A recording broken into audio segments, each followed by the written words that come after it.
Basketball fans, welcome into NBA Now by Chat Sports. I'm your host, Jimmy Crowther, and today I'm breaking down some NBA trade rumors and some NBA news. Starting off with Ben Simmons of the Philadelphia 76ers. Could he be headed to the Cleveland Cavaliers in a trade this summer? Well, according to a Cavs beat reporter, Cleveland feels like they have a really good offer ready to go that they're going to put in front of the Philadelphia 76ers this summer if the 76ers are looking to move Ben Simmons. Now, we all know Ben Simmons and Joel Embiid, that fit has been in question really since the two of them got there and since there have been some early playoff exit for that team. Now, Ben Simmons will miss the rest of this year with that knee subluxation, which, again, just means a partial dislocation of his kneecap. But this year, he's been a stud for the Sixers as always. 16.4 points per game, 8 assists, 8 rebounds. Also, I would have him on my first ballot of NBA all-defensive teams. He has been great on the defensive side of the ball. So it's going to take a lot for the Cavaliers to try to pry him away from the Philadelphia 76ers. Now, here's what I came up with. They haven't said what the offer is, so I put my own out on the table. The Cavaliers in this situation get Ben Simmons. Meanwhile, Philly gets Darius Garland, who the Cavs just drafted in the first round. They get Dylan Windler, a sharp-shooting forward that can play the forward or two-guard position. Didn't see a lot of him this year, but we know the kid can shoot. Then they also get a 2022 first-round pick from the Milwaukee Bucks and a 2022 second-round pick from the San Antonio Spurs. Now, what I want you to do as I bring this trade scenario up is let me know who says no to this deal. Whether it's the Cavaliers getting Ben Simmons or it's the 76ers getting Garland, Dylan Windler, and 2 draft picks. In all seriousness, I think both teams could say no in this scenario. I think Philadelphia loves Ben Simmons still and would rather build around him than Joel Embiid. There's that potential. But also the 76ers are like, we just got Garland. We're so young. We still need those draft picks. And Dylan Windler hasn't really gotten a chance to shine quite yet. Now, if it goes through, Cleveland, they look like a lot of fun. Ben Simmons and Colin Sexton, that's your new backcourt. Colin Sexton can shoot the ball well enough to complement Simmons. And then you have Cedi Osman in there right now, but they've also got a really high draft pick that they could upgrade that wing position with. And then you get Andre Drummond, Kevin Love, and guys like Tristan Thompson and Kevin Porter Jr. coming off the bench for the Cleveland Cavaliers. Now, on Philadelphia's side of the ball, they add Darius Garland, which means they add another shooter to complement Joel Embiid. And your new backcourt is Darius Garland and Shake Milton, who has been great in the NBA restart. Josh Richardson starting at the 3, Tobias Harris at the 4, Joel Embiid at the 5. So all of a sudden, you go from a team that can't space the floor because of Ben Simmons to 4, really 5 guys that can shoot the 3 ball pretty well. Now, is it confirmed that the 76ers want to move on from him? No, not yet. Is it even confirmed that the Cavaliers are that interested? No, not yet. But they might have a really good offer. So what I'm going to do is I'm going to make this question the pinned comment on today's video. So all you have to do, scroll down to the comment section and let me know, where do you think Ben Simmons is going to play next season? Now, another guy who might be on the move is Bradley Beal of the Washington Wizards. According to a lot of different reports, the New Orleans Pelicans might be, quote, tempted to trade for Bradley Beal this offseason to keep Brandon Ingram and Zion Williamson happy. Obviously, the Pelicans have been eliminated from the Western Conference playoff race, and they're still one really solid piece away from being contenders in the Western Conference. Now, Bradley Beal is going to be hard to move. He said that he's happy with the Washington Wizards. The Wizards had said they're not ready to move on from him. So it's going to take a lot to pry him away from DC. Now, in the trade scenario I came up with, I think it could get done. I think the Pelicans move Jrue Holiday and Josh Hart. Jrue Holiday, of course, to make the money work, but also keeps them competitive right now with John Wall. They get Josh Hart, who can play the 2 or the 3 and is a really solid option coming off the bench or potentially starting for this Wizards team. And then 2021, they get the Lakers' first-round pick that they acquired from the Anthony Davis trade. They also get the 2023 first-round pick from the Los Angeles Lakers. So you're getting 2 draft picks, a young player, and a good, solid guard alongside John Wall, giving all that up for Bradley Beal. So let me know who says yes. As always, when I bring these trades up, I want you to say, give your own opinion down in the comment section, whether it's the Pelicans or the Wizards. I think if anybody says no, it's the Wizards, but also 2 first-round picks, that's pretty darn good. You know what else is pretty darn good?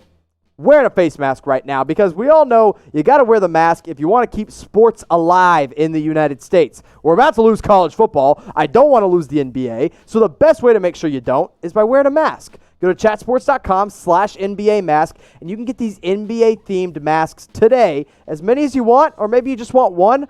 Whatever it is, whoever your team is, go rep them with our friends over at Fanatics. Now, I want to keep talking about this Bradley Beal deal, because if it goes through and if the Pelicans can land Bradley Beal, my goodness, that's going to be a scary, scary team. The Bradley Beal idea of adding him to this team brings so much shooting and a whole nother really pack of punch to go with the team that's already so young and solid. Your new starting five is Lonzo Ball, who the Pelicans are thinking about extending this summer. Bradley Beal in the backcourt with him, which gives you a great shooter next to an average shooter in Lonzo Ball.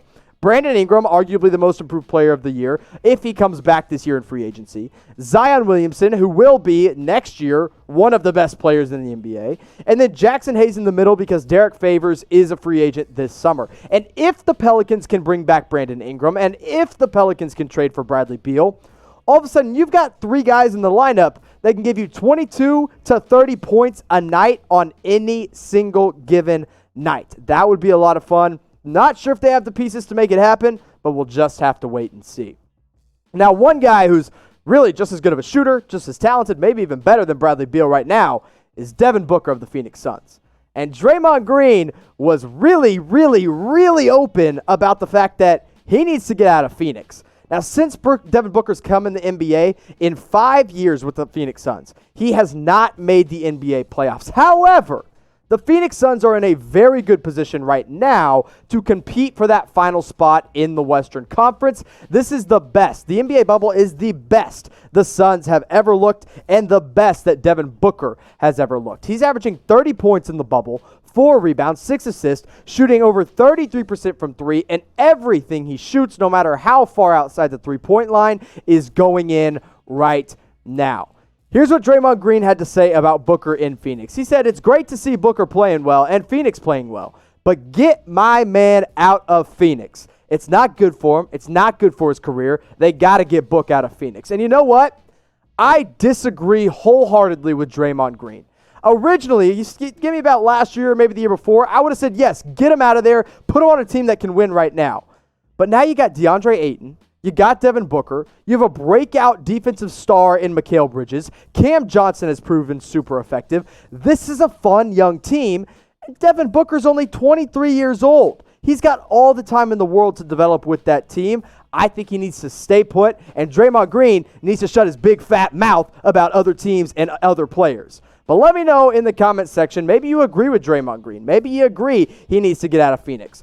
Which team should try to trade for Devin Booker? Now, it's going to take moving mountains to get Devin Booker off the Phoenix Suns right now, but maybe there's some team out there that's got the pieces to do it. Who do you think that team is? Let me know down in the comments section. And before we get to our last piece of news about the NBA, I want to make sure that you have heard the amazing deal that Fanatics is doing right now. They're hooking you up with these stylish face masks at chatsports.com/NBA mask. Any team, however many you want, no matter what, go pick one up. Make sure you're wearing a mask right now, and make sure you're repping your favorite team. Now, if your favorite team is the Brooklyn Nets, that means you got a new head coach coming on the way. Back in March, the Brooklyn Nets fired Kenny Atkinson. Now, right now, the Nets are still playing in the NBA bubble, but they are continuing to ramp up their head coaching search for this offseason.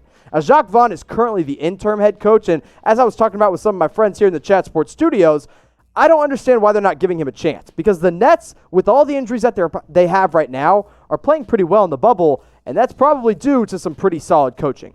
Now, there have been 4 serious candidates that have emerged in this head coaching search, the first of them and the most notable of them being Jason Kidd. I'm Udoka, Philadelphia assistant head coach, and I was also an assistant with the San Antonio Spurs, is also in the running. Tyronn Lue, the Clippers assistant head coach, is there as well. And then Jeff Van Gundy, of course, we all know him as the commentator on ESPN, but was also a head coach with the New York Knicks, and as I better remember him, with the Houston Rockets. The guy that piques my interest the most, and apparently is the front runner for the Brooklyn job right now, is Jason Kidd. Now, Kidd is with the Los Angeles Lakers, but he's been with the Brooklyn Nets before. He coached 1 year with the Nets in 2013-2014 and was just a little bit above 500. Then he goes to Milwaukee, and he's, again, about a 500 coach consistently. He goes 41-41, then he drops down to 33-49.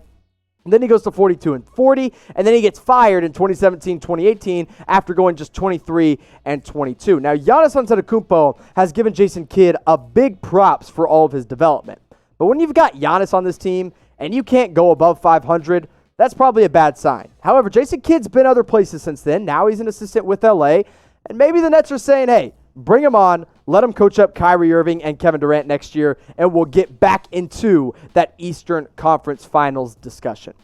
Now, basketball fans, if you've made it this far in the video, I just want to give you a round of applause, and I want you to type hashtag NBA if you've made it this far. If you're all the way at the end of the video, go ahead, scroll down, type hashtag NBA. We just hit 185,000 subscribers on our channel, and I thank every single one of you from the bottom of my heart.